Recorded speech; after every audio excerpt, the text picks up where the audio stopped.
lian va choinan olal jisu ti chu kan sal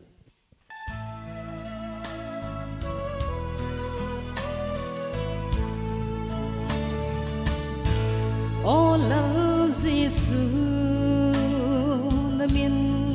kathang va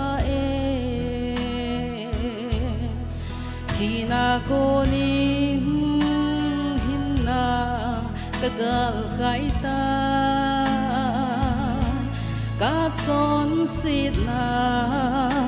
thi san bang san dup song le bu bang banga nei so heng sel zalin olo pi pen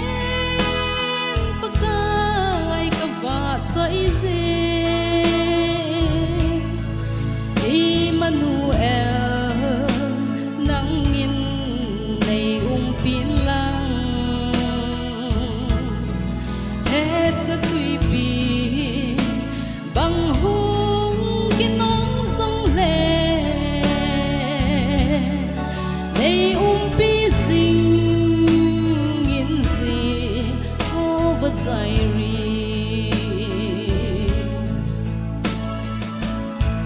oh lâu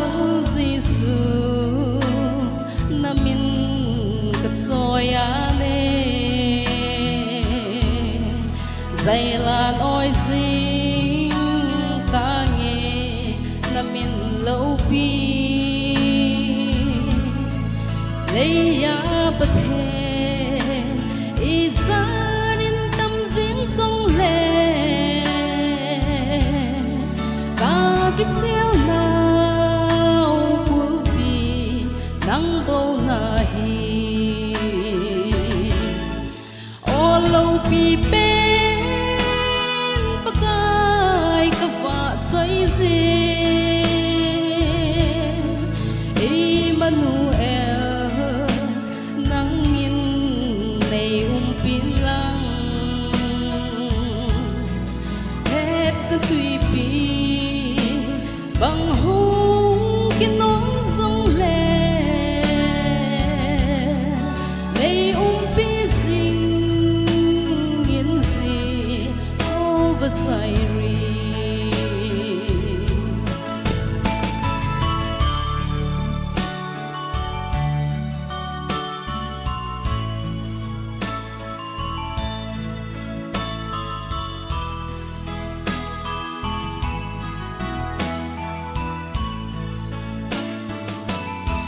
oh lâu Giêsu namin lâu pi ding hen tôn so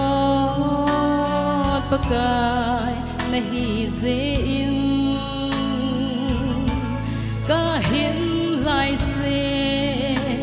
nang va choi ding kan no me nei pi sing in si over zairi oh lâu pi